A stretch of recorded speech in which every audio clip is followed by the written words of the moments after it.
This is a presentation from the 2013 Cannabis World Summit. Please visit www.cannabisworldsummit.com for more great cannabis information, which is available to you completely for free. This information is being made available to you in part thanks to our sponsors. Please visit their websites to learn more about their excellent products and services. The following presentation is for informational purposes only. The opinions expressed are those of the participants and do not necessarily reflect those of Leaves of Hope Productions, Inc. Please note that regardless of any statements expressed or implied in the following presentation, that we do not condone you breaking any laws. We are not providing any legal, medical, or financial advice of any kind. No comments about cannabis being a cure for any medical use, expressed or implied, is to be taken as a claim or guarantee. None of the statements have been verified by the FDA of the United States, Health Canada, or the governing organizations of your particular country. And again, this information is being provided for informational purposes only, and the participants exercise their freedom of speech discussing what they believe to be true. We do not guarantee the accuracy of any information provided. It is your responsibility to evaluate the information before you choose to make any use of it. Please consult with a doctor knowledgeable about cannabis prior to using cannabis, and or prior to discontinuing any medications you may be currently using. Please check with the laws of your country and region to determine whether you are legally permitted to use and or grow cannabis prior to any involvement with cannabis yourself. Even though we believe that cannabis ought to be legalized, we do not condone you violating any laws. Please review the legal disclaimers on the Cannabis World Summit website and only proceed to enjoy this presentation if you agree with all legal disclaimers, agree to hold the company, Leaves of Hope Productions, Inc., and the presenters harmless and are of legal age in your region. Thanks to Kevin MacLeod and Incompetech.com for the music used in this introduction.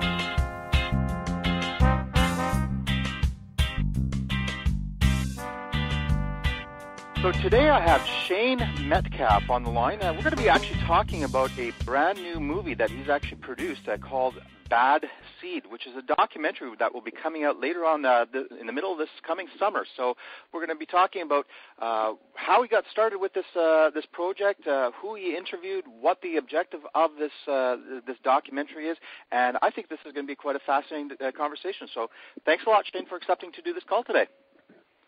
Well, thanks for having me. So Shane, tell us a little bit about how you got started with this project. Perhaps, of course, I know that you weren't really into cannabis before all this. Why don't you just get started? How you discovered cannabis? Talk about Jake's Fertilizer and how you moved forward with coming up with the idea for this project. Yeah, all right. Yeah, so I've been making industrial videos for a number of years, and one day I got this call to come in and make a bunch of training videos, which didn't really seem, anything different than what I'd normally done from day to day. That was my job.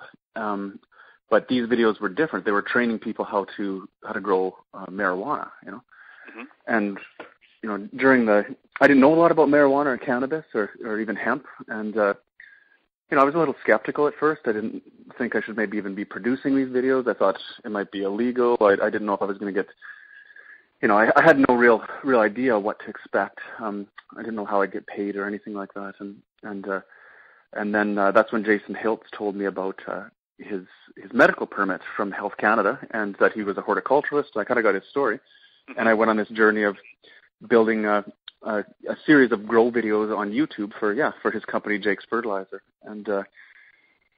And while I was doing that, I got to find out a little bit more about him, and I kind of fell in love with the cannabis world, I guess, over, it was gradual, but it was interesting to see that it was more than just, the perception that I had, which was, kind of the stereotype, the pot-smoking hippie or whatever you want to call that. So yeah. So it's interesting. Obviously, you've had quite a dramatic transformation in your perception of cannabis. Like you said, you thought it was just a drug-smoking hippie, and now you see it in a completely different light. Before we talk about the documentary a little bit more, just how do you what kind of people do you see using cannabis? What's your perception now of it? Well, I guess that's just the thing. I mean, I see everybody using it.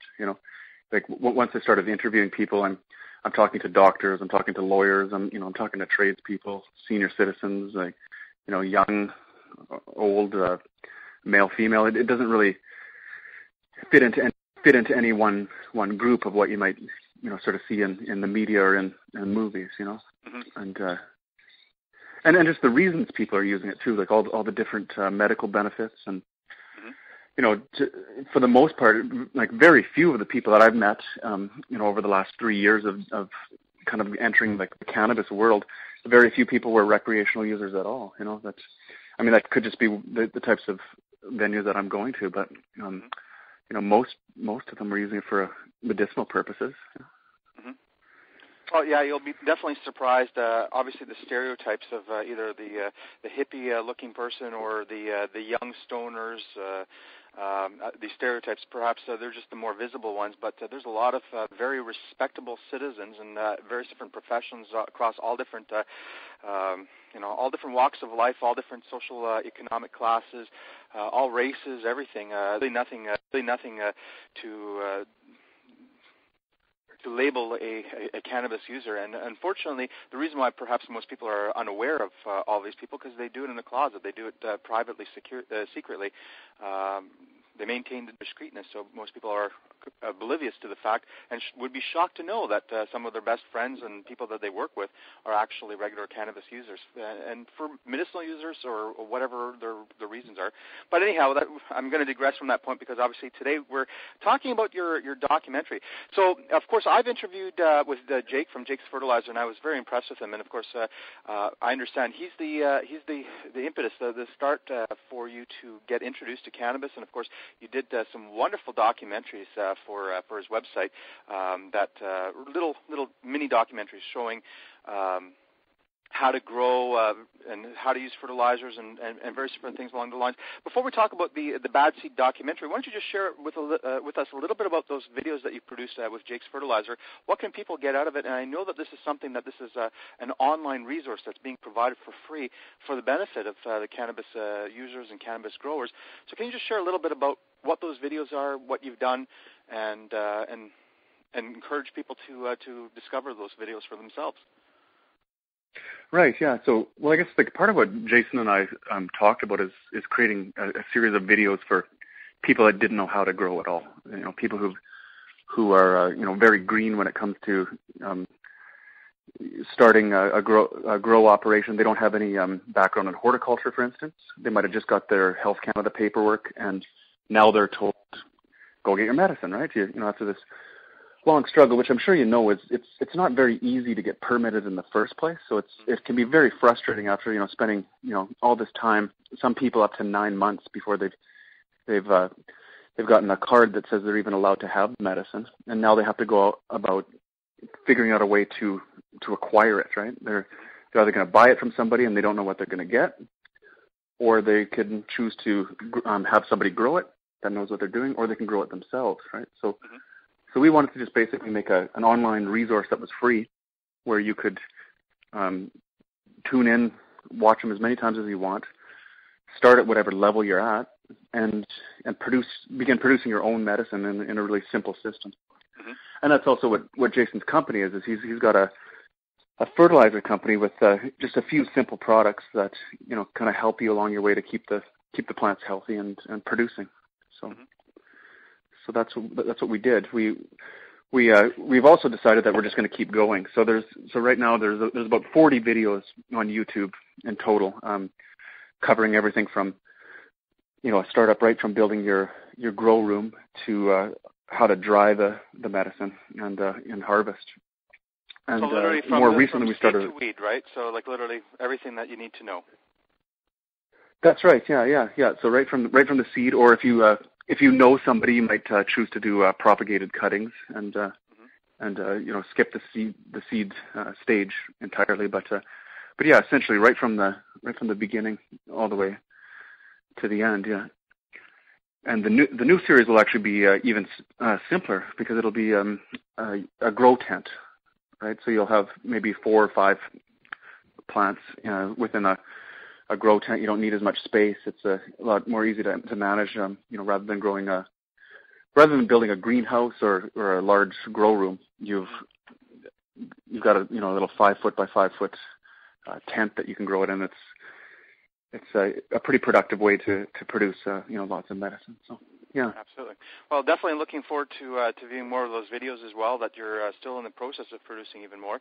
And for what it's worth, folks, these are high quality videos, and of course, the video themselves is high quality, but the content and the quality of the information is also high quality. So just pointing it out that it's definitely worth taking a glance at those videos, and I'm sure there's a lot of wisdom to be gleaned from watching them. So especially if you're learning how to grow and you're just getting set up yourself, this is an excellent resource. Definitely take advantage of it.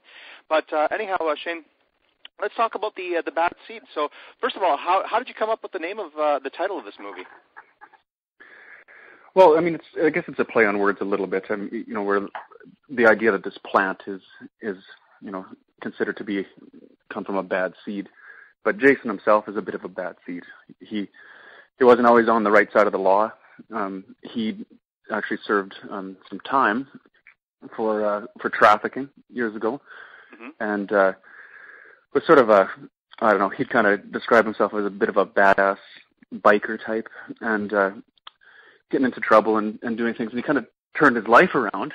And ironically enough, shortly after turning his life around, he got into this car accident, spent about a year and a half on a witch's brew of OxyContin and other pharmaceuticals to try and get rid of a chronic pain scenario that he had.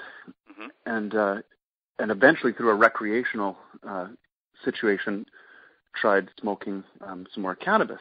That he'd done it in the past, but he'd sort of given it up. And it was actually, the way he described it, it's the only thing that really worked. Like after a year and a half of not being able to sleep, he had his first night's rest, and from there his life just changed. He went on a path of becoming more healthy. Going to the gym, eating better, and of course there were struggles along the way of trying to convince the doctors that he should be on marijuana, medical marijuana, and they sort of, he's faced the skepticism I think a lot of people to this day still face, where doctors were just unwilling to, I guess they don't want to stick their neck out or whatever it is, whatever reason is behind it, they didn't want to give him the medicine, so he had to really push until he eventually did get it, and then once he did, with his horticulture background, he kind of wanted to help others to grow it, so he does that, but it's not the only thing he does. It's not just helping people grow. He's a real I think of him as a kind of the Robin Hood of the weed world. I always I joke about that one, because he'll basically go broke trying to help other people that need medicine. It's almost to his own detriment in a way, where he'll go way out of his way to make sure that other people that need medicine or advice or help in the cannabis area, but in other areas of their life too. So he's really dedicated his life to helping people, to loving people. He talks about the kind of person that he was before his car accident, and he mentions how he was really just selfish and materialistic, and everything he had to be new, and it had to be the greatest and the best, and the name brand everything. And his perception of what's important in life changed when he was knocked down, and nobody really was there to help him.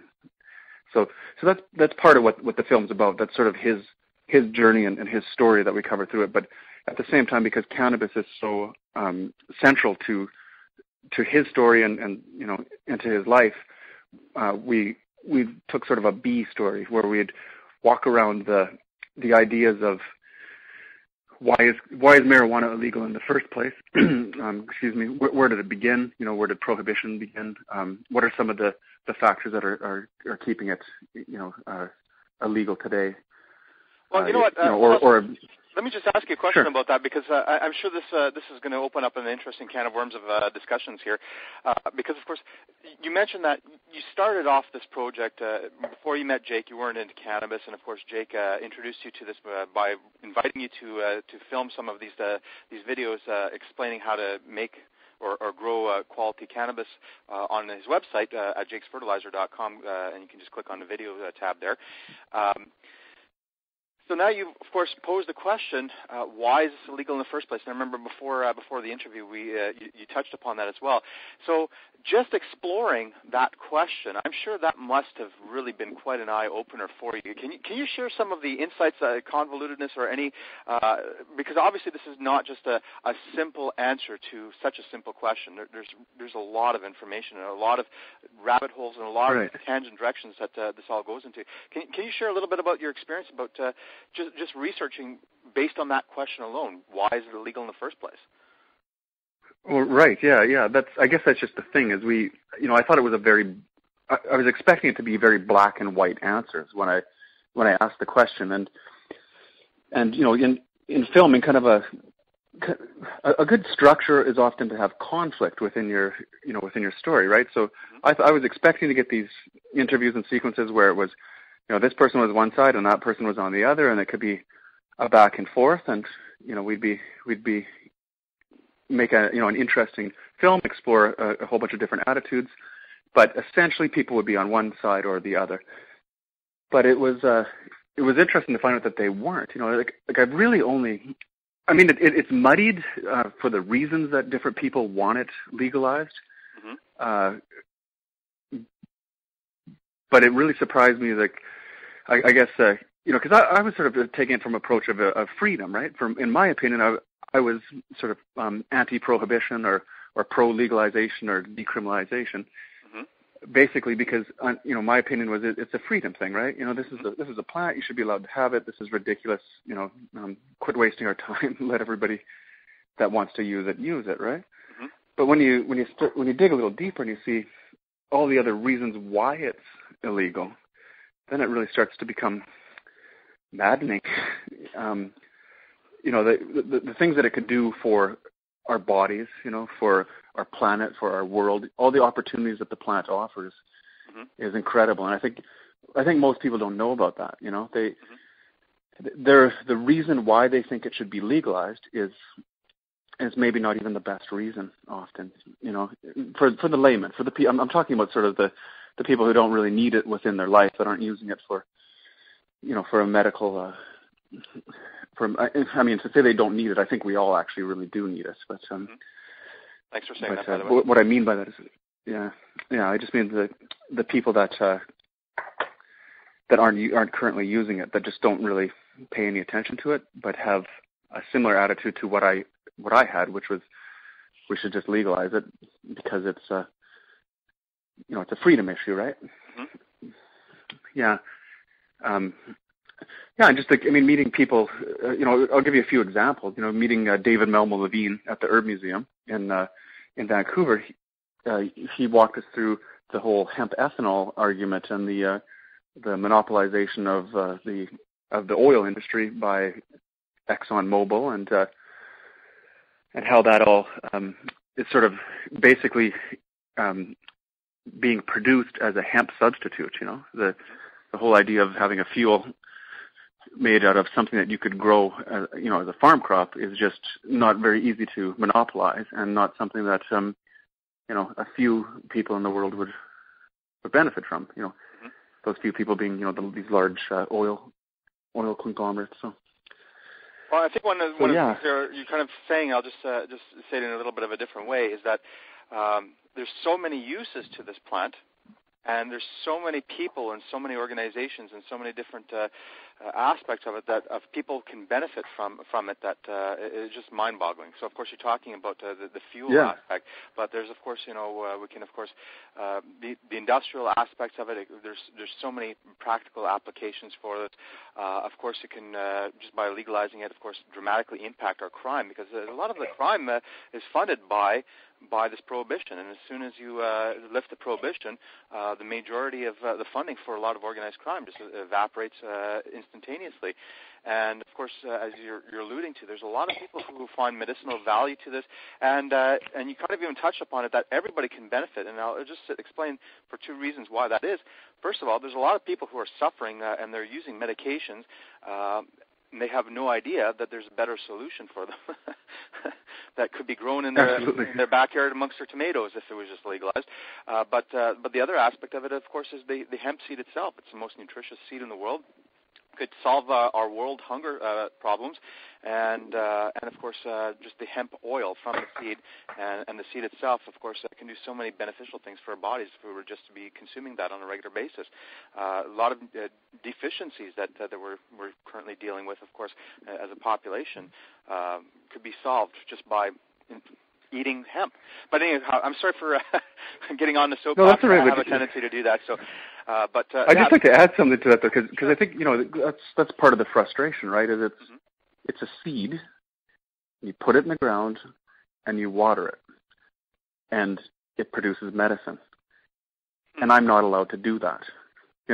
Like that's a huge frustration for a lot of people when you break it down to that I can't put this seed in the ground and grow it. Like, how ridiculous is that? I really can't wrap my head around,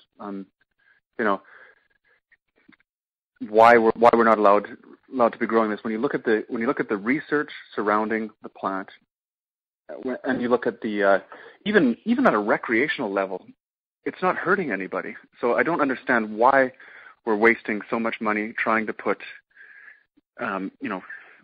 this plant to extinction. Really, right? Is that the goal?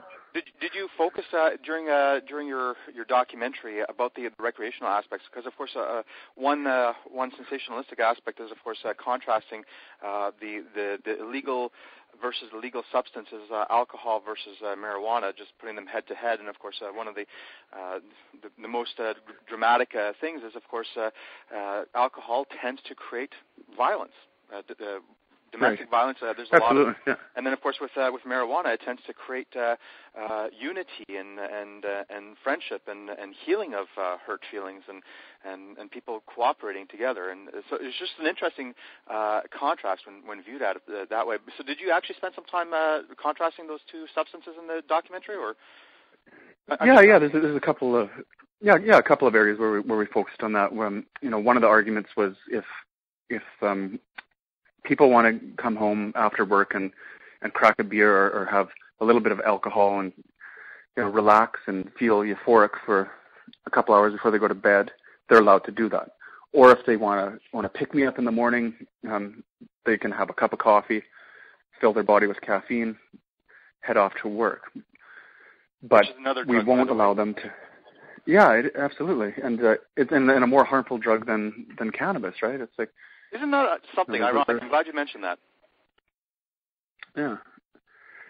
Yeah, so the thing is, not only is cannabis not harmful, it's actually good for you. So that's a different area that we focused on some of the cannabinoids. There's a woman named Teresa Sittler who's writing a book about 80 different cannabinoids within your body and the endocannabinoid system, and it's something.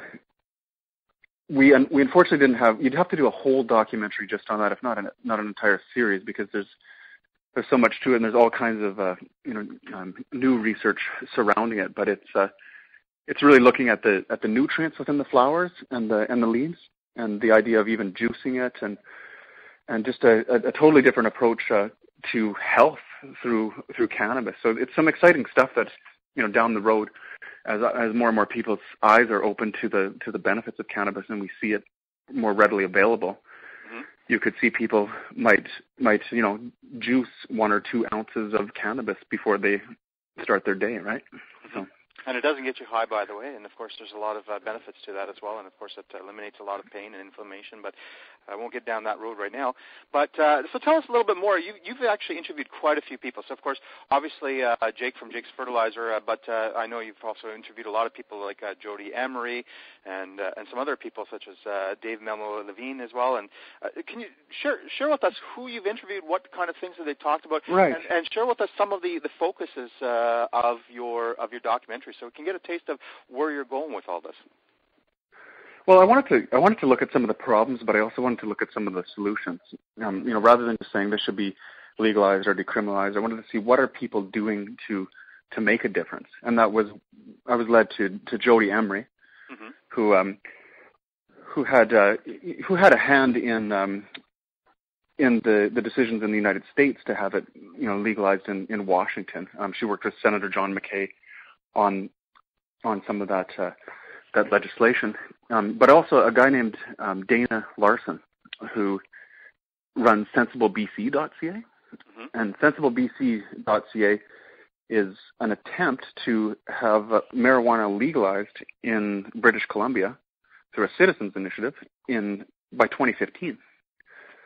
So they need 400,000 signatures. So if you're listening and you live in BC, you should go to sensiblebc.ca and learn about this, because it's a huge initiative, and it's a very important step, I think, for Canada to get on board with legal marijuana in this country. So, and there's, and again, David Melvin. Pardon me? I'm just going to put a shout out and say thank you very much to Dana Larson for what he's doing, because, of course, for all of us Canadians, that's definitely a step in the right direction, and we're grateful for everything that he's doing. So, anyways, please continue. Absolutely, yeah. Well, and I mean, to quote one of the things David Levine said, if we can move to a wine or a coffee bean model, it would sort of eliminate all the industrial restrictions and all the medicinal restrictions, right? Mm-hmm. So if BC can achieve this, it's going to be just good for everyone. It's going to be good for the economy. It's going to be good for the medical users. It's going to get people out of jail. It's going to make Canada healthier. Mm-hmm. And so it's a very exciting thing. And he mentions things you could do in your own province too. I'm my home of Saskatchewan. We'd have to go a different route, but there's no reason we can't have our legislation changed here to have legal marijuana within Saskatchewan, which is, a great agriculture province, and we could benefit from hemp production, cannabis production, and probably, it's win-win, really, right? Absolutely. Well, hopefully it'll happen across Canada. Of course, it almost happened thanks to Matt Myrna a few months ago, but unfortunately, we're still waiting. He's going to have to go to the Supreme Court on that one. But of course, in the States and of course around the world, there's many other people from different countries. Folks, I guess what Dana Larson's doing. Of course, definitely, even if you're not in BC, it's worthwhile to go to Sensible. Oh my God, what's the Sensible? It's sensiblebc.ca. Sensiblebc.ca. Thank you. I just drew a blank on that. And of course, one of the things to do is look at the successful campaigns. So look at what do they do in Colorado? What do they do in Washington State? What are they doing in BC? And of course, feel free to. I don't think anybody will really mind if you steal their ideas, because of course we're all working towards the same objective. So if you actually take some of the ideas that people have generated that look like they're either successful, have been proven successful, or just really good ideas, and of course you implement it in your own provinces, your own states, your own territories of whatever country that you're in. I think that this is important for us to be doing, is looking at the examples of people who've been doing something successful, learn from them, and replicate it. So even if you're not from BC, go to that website, learn, see what they're doing, and see how you can make use of those ideas for yourself as well in your own territories. So anyways, so who else have you interviewed with this, and what other focuses have you introduced to this documentary? Well, I tried to look at the legal aspect of it. We went out to Nelson, BC, and interviewed Phil McMillan, who's an activist and runs a dispensary or a cannabis a club, right, a compassion club out there. And part of the reason why they decided to do this is they found that their senior citizens in their town were going to the bus stop and asking the kids if they could buy a bit of marijuana off them, kind of thing, right? And they didn't want to see their old people having to go, out on the street to look for something they need for glaucoma or their arthritis or whatever. So they built this compassion club and looked at specific areas within the Charter of Rights to be able to offer it to people without having to go a permit route. So the permits sometimes take too long. So this was a way to sort of bypass it. As long as they could prove that they would be being denied medical care if they didn't get the medicine, they would put this paperwork through, right? So I spoke to him about that, but then I wanted to kind of clarify and get an expert opinion on is this legal? Like, how does this work? So I spoke with a guy named Brian Pfefferly, he's a young criminal defense lawyer who's defended a lot of people with cannabis over the years.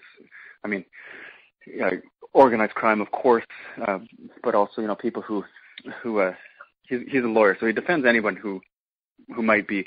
I shouldn't, let me take that actually off the record. I'm not going to say that he's defended somebody involved in organized crime, but what I'm saying is he is a criminal defense lawyer, and he's worked to defend people who have been prosecuted by the law for, are accused of having an illegal substance, right? Right. Yeah. Well, it's a criminal defense lawyer's job to defend people doing cannabis, because that's technically a criminal offense.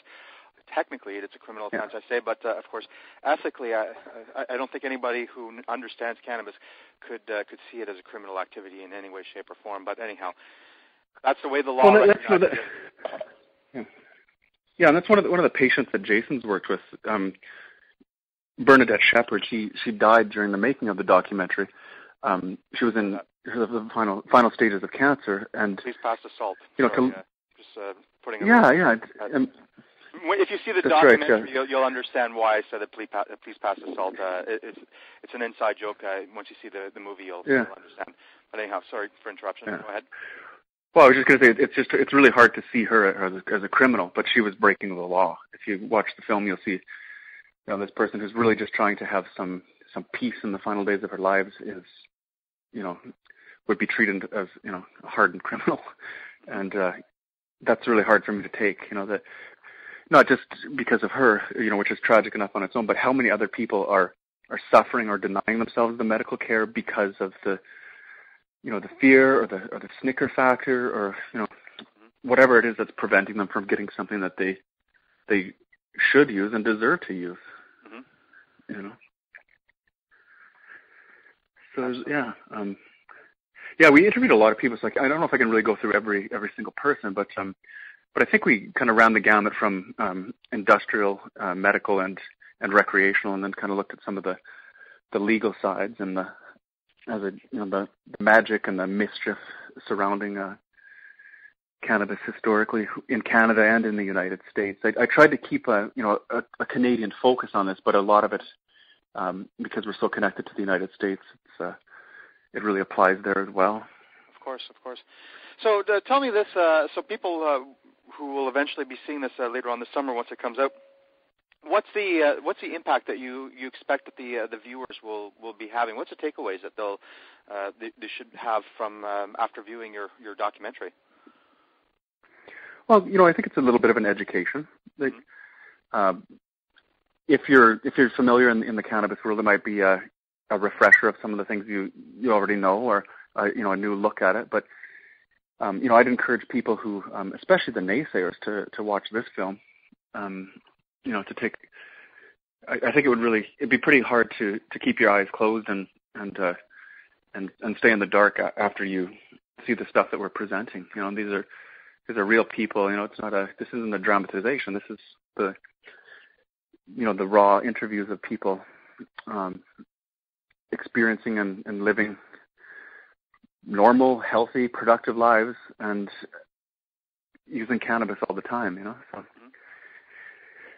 Yeah, when I think of one of the, I have to talk about one more interview because this particular person, and I kind of want to leave it a little bit of a surprise for when you're watching the film to figure out who it is. But this surprised me when I sat down to do an interview with this person, and you could smoke cannabis in his office, but you couldn't smoke cigarettes. And he was actually even a cigarette smoker. So the words were, "We don't allow the hard stuff inside," right? So I thought that was kind of funny. But then he proceeded to smoke probably about a gram-sized joint, one after another, three times during the interview. And wow. It was like, he was very articulate. The only thing that, he changed a little bit, but very minor. Like I would say maybe like somebody having a glass of wine or something like that, right? Relaxed a little bit, but that was a real eye opener because if I was to smoke that much cannabis in one sitting, I'd forget I was even doing the interview. I think because I'm just so it tells you something about the plant too, and I think and how it's used. So and I think that's important to for people to go to if they're getting into this, to go to a dispensary or a place where they can actually give you the proper information on how to use the medicine when you're introduced to it, or so you don't use too much or use the wrong kind, or you That's actually a good point. That's actually a good point that you're raising, because a lot of people, especially a lot of people now, are coming back to cannabis, whether they've used it as kids or not. But in later stages of their life, like myself, for example, I'm just about to turn 40. 39 shortly, but the point of the matter is this: I'm obviously not a young partying teenager, so to speak, and people come back to cannabis later on to handle their pain, and of course they need to be educated in the proper way to use it, of course, because one of the things that I've seen and have heard of a number of people who've had a bad sort of first experience because they just took too much, or they became too high and they can't see how this would be pragmatic in their lives. How can they actually be smoking it and be functional, and of course using it to deal with their pain? But as you're alluding to this gentleman who you've interviewed, who you haven't revealed who he is, but will be in the documentary. Obviously, if he just smoked 3 1-gram joints, obviously he has a tolerance that's built up to it, so that he can actually be functional. And people need to understand that. Absolutely.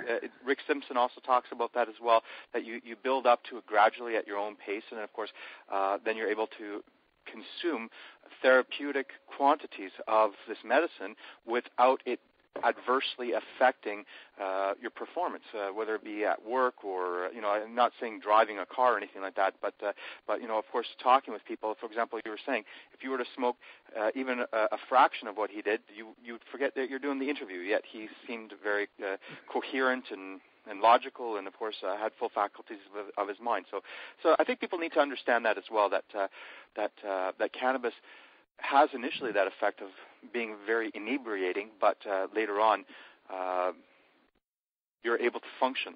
And a lot of people say that cannabis makes them normal, and once they've also developed that tolerance and are able to use it that way, they're able to function normally in society and work or in whatever interactions appropriately, and still be medicated so that their pain is gone. And anyhow, so just sorry for again sharing some information there, but no, that's good. Yeah. It's fascinating what you're talking about, though. Please continue. Actually. Well, yeah, no, it's. I like what you said about it making you normal, because Sarah Bergeron, who's a young activist in BC that we also interviewed, that's exactly why she uses it. She says when she has a type of arthritis where she wakes up in the morning and it's like there's sandpaper over all her joints. She smokes a little bit of marijuana and she's fine. She said, I don't know if I ignore the pain or if it's doing something else. In fact, she probably doesn't even really care that much. It's just the fact that she gets the relief so that she can, head down to work and spend the day comfortably, just like anyone else would, doing what she does, working, living, spending time with friends and family, and not being in excruciating pain. Because it's literally like just trying to lift a pencil would be painful for her, because she would move the joint and it would be like sandpaper in the joint, and it makes that go away. So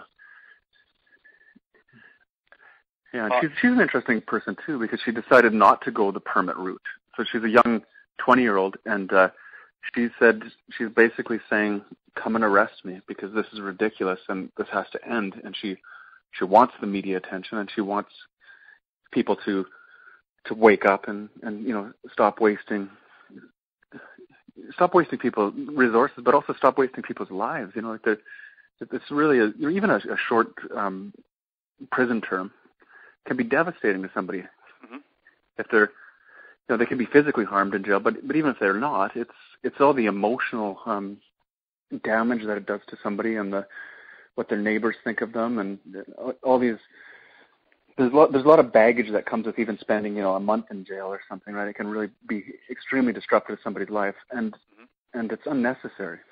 So that's I guess that's kind of the message that she's trying to get out to.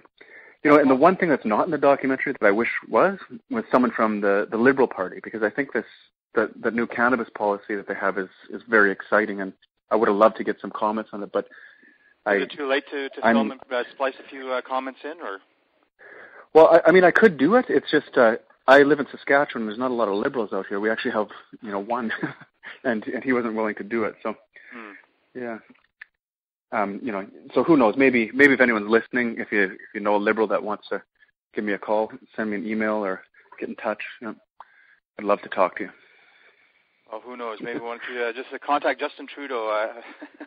Wouldn't that be something? Well, that'd be great. Yeah. Well, you must know him because you live out that way. Well, just because I'm located in Ottawa doesn't necessarily mean that I rub elbows with this gentleman or any of these politicians. Unfortunately, actually, I have I'm not going to get into the political side of things, but nonetheless, no, I'm not. I'm not particularly socializing with these people at this time, so we'll just leave it at that. However, although I think that would absolutely be a fantastic thing if you could manage to get that. I think it's worth at least making the attempts. At the very least, I'm sure you can.